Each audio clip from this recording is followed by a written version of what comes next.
अस्सलाम वालेकुम। जमात सोइम के प्यारे बच्चों, कैसे हैं आप सब? उम्मीद है कि आप खैरियत से होंगे। मैं हूं आपकी इस्लामियात की टीचर मिस रिजवाना। उम्मीद है कि आपने अपना पहला लेक्चर गौर से सुना भी होगा और समझा भी होगा। पहले लेक्चर में हमने अपनी किताब का पहला सबक, जिसका उन्वान है अमीर सुदागर। अरब के रेगिस्तान में मक्का नाम का एक छोटा कस्बा था। मक्का के कुछ लोग सुदागर थे, यानी तिजारती लेन देन करते थे। ये सुदागर कुरैश कहलाते थे। सर्दियों में वो जनूब में मुल्क यमन जाते। यमन में हल्की सर्दी पड़ती थी, इसलिए सर्दियों के मौसम में यमन का सफ़र कुरैश के लिए आसान था। गर्मियों में ऊपर यानी शुमाल में मुल्क शाम की तरफ सफ़र करते थे। शाम में हल्की गर्मी पड़ती थी, इस वजह से कुरैश के लिए गर्मियों का सफ़र करना जो था आसान था। जब ये लोग यमन का सफ़र करते थे तो यमन से चीज़ें ख़रीद कर लाते थे और वो चीज़ें शाम में बेच देते थे, और जब शाम का सफ़र करते थे वहाँ से चीज़ें ख़रीद कर लाते और वो चीज़ें यमन में बेच देते थे। मक्का यमन और शुमाल के बिल्कुल दरमियान में वाक़या था, इसलिए कुरैश के लिए इन दोनों मुल्कों का सफ़र करना आसान था। वो अपने हर चक्कर के बाद जब मक्का लौटते तो मक्का में वो अपने दूसरे सफ़र पर जाने से पहले आराम किया करते थे। मक्का में कुरैश के पास बहुत अच्छे और आरामदेह घर थे, जिनमें बहुत से अच्छे खाने और नौकर होते थे। उनके पास अपना कारोबारी सामान उठाने के लिए कई सौ ऊँट थे, और उनके पास बहुत से लोग थे जो उनका सामान ऊँटों पर रखते थे और उसकी हिफाजत किया करते थे। वो इस कारोबार से अच्छे खासे पैसे कमा लेते थे। उनके कारोबार और दौलत की वजह से इस इलाके में लोग उनकी इज़्ज़त करते थे।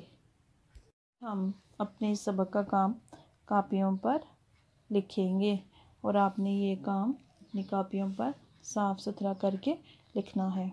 सवाल नंबर 1 है, खाली जगह पुर करें। नंबर 1, मक्का के कुछ लोग डैश थे, तो खाली जगह में क्या आएगा? सुदागर। मक्का के कुछ लोग क्या थे? सुदागर। सुदागर कहा जाता है तिजारती लेन देन करने वाले लोग। नंबर 2, सुदागर डैश कहलाते थे। सुदागर कुरैश कहलाते थे। नंबर 3, मक्का के जुनूब में मुल्क डैश था। मक्का के जुनूब में मुल्क यमन था। खाली जगह में क्या आएगा? यमन। नंबर 4, कुरैश डैश से चीज़ें ख़रीदते थे। खाली जगह में क्या आएगा? शाम। कुरैश शाम से चीज़ें ख़रीदते थे। नंबर 5, शाम में हल्की डैश पड़ती थी। खाली जगह में क्या आएगा? गर्मी। शाम में हल्की गर्मी पड़ती थी। सवाल नंबर 2 है, दुरुस्त जवाब के सामने टिक और गलत के सामने क्रॉस का निशान लगाएं। मक्का एक छोटा कस्बा था। नंबर 2, मक्का के लोग सुदागर नहीं थे। नंबर 3, गर्मियों में शाम का सफ़र आसान था। नंबर 4, कुरैश शाम से चीज़ें नहीं खरीदते थे। नंबर 5, मक्का में कुरैश के पास आरामदेह घर थे। तो इनमें जो पहला जुमला है, मक्का एक छोटा कस्बा था, तो हमारा ये जुमला क्या है? दुरुस्त है, तो हम इसके आगे टिक का निशान लगाएंगे। नंबर 2, मक्का के लोग सुदागर नहीं थे, तो ये जुमला क्या होगा? गलत होगा, क्योंकि मक्का के जो लोग थे वो सुदागर थे। नंबर 3, गर्मियों में शाम का सफ़र आसान था, तो ये जुमला भी क्या होगा? ठीक होगा। तो इसके आगे हम टिक का निशान लगाएंगे।